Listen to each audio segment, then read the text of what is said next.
Welcome to Second Listen Saturday on the Parenting Roundabout podcast, where we share some fun moments from a past episode for your weekend listening pleasure. Look for new episodes every Monday through Friday. Today we're complaining about having to share a kitchen with people who have different priorities and preferences than we do. You know, you want to make your kids independent. You want them to make their own dietary choices. You want them to maybe start paying for some of the things they enjoy eating. You want them to be, looking ahead to a time when they maybe will be on their own and have their own pantries and be making their own meals. All these things with my young adults, I'm excited to do from the point of view of burgeoning independence. But when they buy crackers and potato chips and cookies and delicious things that I want to eat when I am on a diet, it is not so wonderful. And when I, am, because I am a mom, judgy about their personal health and well-being and think maybe they should not be eating those things, it starts to be a little less of an ideal situation. I don't know if you guys have this as well. When you have, I think it's when your kids are little, you have a lot of control over what they eat, so it's not so much of an issue. Right. But with teens and young adults, they're living in my house. I still have an opinion about their appearance and about their health and want to share the wealth of information from my decades in Weight Watchers, in and out of Weight Watchers, as to a healthy way to eat. And it is not appreciated. And I don't blame them because I would not have appreciated it when I was their age. And yet at the same time, listen to me. And please don't buy that thing that I will want to eat that will be calling to me from the pantry while I'm trying to keep to my points level. That's the part that I struggle with so much. Like, don't buy that. Cheez-Its. Mm-hmm. There are Cheez-Its in my pantry right now. Do you hear them? Do you hear them calling? They're saying, Terry, you could have a few. We're not that bad. Look at the serving size. How many points can we be? I think there are bacon-flavored Cheez-Its in my pantry. Oh, my goodness. What? This is not helpful. Yeah. It's really hard. And, I personally don't enjoy going to the grocery store, and I try to get out of it, but then when I do get out of it, that means that I have no control over what's being purchased. Exactly. And what comes home. So that's a catch-22 right there. And, nobody in this house needs to be eating some of the things that somehow make their way through the doors. Right. Mm-hmm.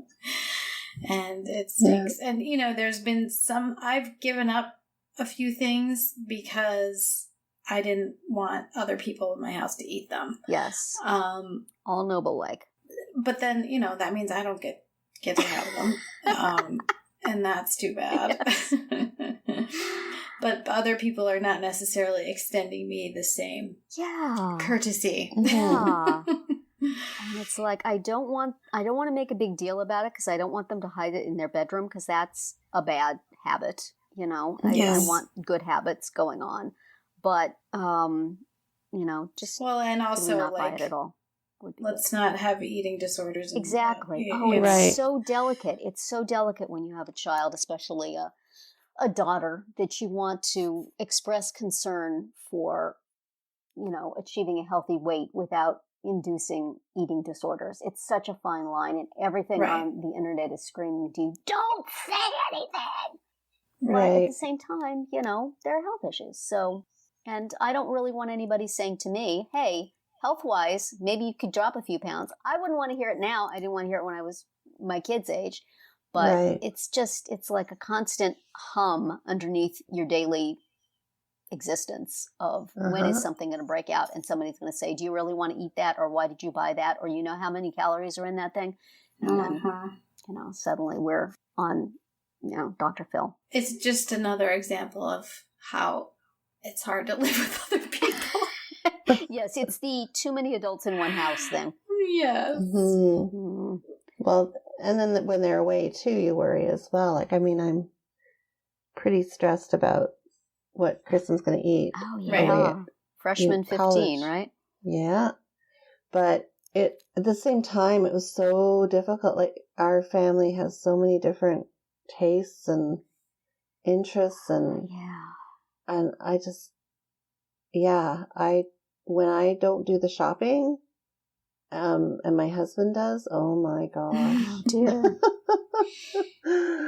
So yeah, I'm really, it's a struggle. And yet to at the same have. time, any conversation involving healthy eating is going to mention vegetables, and so that puts you in a bad place. Exactly. Yeah, you're one to talk. Don't eat all this crummy stuff, but no, don't eat the vegetables either. They're disgusting. Well, I Drink a lot of water. I do provide fruits and vegetables. I just eat them in a limited way. Yes. But we do have them daily. Yes. Don't eat as I eat as I say. Exactly. It's just so everlastingly unfair that delicious things are bad for you and less delicious things are good. Mm-hmm. That's so wrong. And when kids point it out to you, but I like this thing, there's just no good answer to that. Yeah, Right. exactly. And we also have the disadvantage of having in this house 2 people who can eat whatever they want and not gain weight, and 2 people who cannot. Yeah. So there's a lack of sympathy running one direction. Well, actually, a lack of sympathy for weight gain in one direction, and then just but you eat that, going the other way. It's just so unfair. Well, it's hard for, lack of sympathy in basically either direction. Yes. It's not fair. It's really not. And it's also not fair to say, do not bring any of that into this house when half the residents at the house can eat it with impunity. So we need like 2 pantries, one of them locked, so Mom doesn't have to see what's in it. Right. And only the 2 eat anything people can have the key. Exactly. Yeah. And the other one is full of rice cakes and despair. Celery. Despair. Well, we get around that by hiding it's just such a silly game, and I think I've talked about it. That's like unhealthy in other ways. So I don't want to encourage that, but yeah, I do kind of want to encourage Well, that. it's not, it's only between my husband and I. So it's kind of like a cat and mouse game kind of thing. Because he'll say, "Where did you hide the chocolate?" And I'll be like, "I'm not telling." And then he goes and looks for the chocolate. And then I know that he's bought some, and I'll be like, "Where did you hide the chip?" Oh, I'm dear. not telling. Oh. So I my hate kids are not involved in that at all. Yeah. It's between my husband and I. Yeah.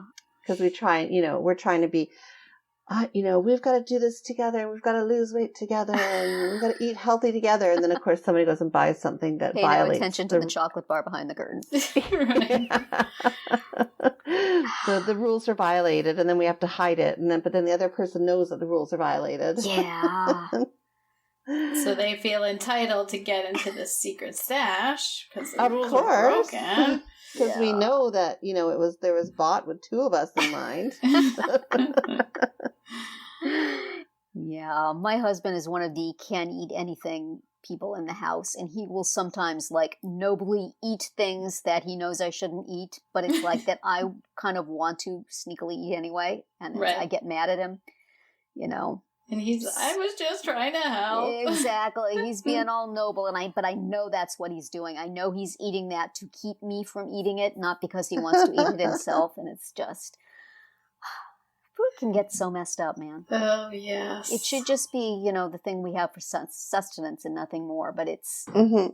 There's so much emotional weight. Oh, so much. And my husband really finds it therapeutic to cook, but when he cooks, it's meat or pasta or it's not like veggie Broccoli stir fry. Yeah. I mean, he can and he does cook other things sometimes, but it tends to not be maybe what I would choose. No. Yeah. No. But you can't discourage him because the act of doing it is therapeutic. And then you don't want to say, well, thanks for cooking that, honey, but don't eat any of this, please. Yeah, but I'm not going to eat it. Yeah, my husband cooks the dinners, and I just always find a way to eat whatever gets cooked. Some days it's high in, I have to adjust otherwise in my day to accommodate it. But we all eat the same thing for dinner, and I like that. And, secretly... I so enjoy the bad stuff. It's like, well, I am dieting, but, my darling husband cooked this for us, and it's important that we as a family all sit down and eat it. So I guess I'll have some. I'll just have to. You'll have to sacrifice yourself. It's, you get some sort of points for that, right? It's just not Weight Watchers points. Weight Watchers should have an exemption for, pleasing my loved ones. Right. It's like, the church will give you an exemption from going to mass if it's like bad weather or you're sick. Weight Watchers should say, well, okay, you shouldn't have eaten that, enormous plate of spaghetti and meatballs, but we understand. It's cool. Yes. Don't worry about tracking that at all. Right. No. Those are bonus points. That's extra credit. My advice for Weight Watchers. Credit. I hope they're listening. Let's tag them in this. It just seems there should be emotional support points that can be exchanged from time to time. Just like the dorm cat. That's right. Oh, well, you got me thinking about food, so really, can we stop talking about this now? Time to stop talking and get a snack. That's right. She's in.